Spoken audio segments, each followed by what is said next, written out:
When I asked the librarian to choose my next read, I expected a novel, maybe a classic, or maybe an overlooked book.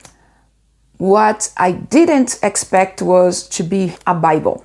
And so before we go any further, this book is not a discussion about religion or personal faith. It's a literary conversation about a book that was recommended to me, nothing more, nothing less. The book is called The Good Book, a Humanist Bible. And yes, the title alone carries weight.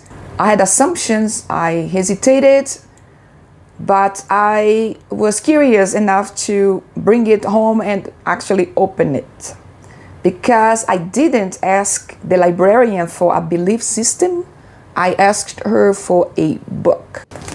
Despite its name, this is not a religious text. There is no doctrine here, no worship, no instructions on what to believe. The word Bible is used structurally, not spiritually. This book is organized like scripture, but its content is drawn from philosophy, history, literature, and human experience. The author A.C. Grayling is a British philosopher known for writing about ethics, secular humanism, and how societies think about meaning and responsibility. This book feels less like an argument and more like a carefully assembled archive of human thoughts. The structure mirrors religious texts, Genesis, wisdom, parables, but the content focuses on how humans have tried to understand justice, suffering, love, power, and mortality. It's meant to be read slowly. You don't rush this book. You return to it. I didn't read this book cover to cover. I dipped in. I paused. Some passages felt grounding. Others challenged me, and some stayed with me longer than I expected. This book doesn't tell you what to think. It asks you to take responsibility for how you live.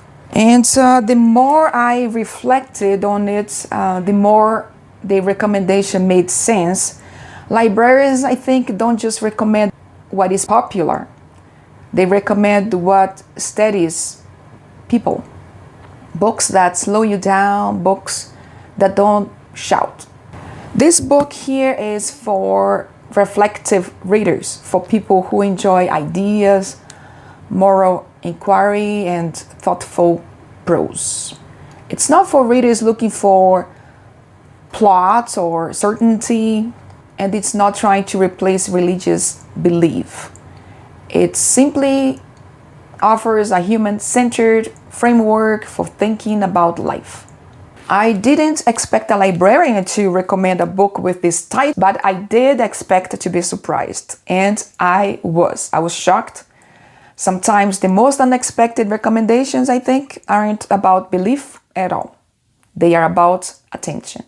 Have you ever been surprised by a recommendation? Would you read something like this?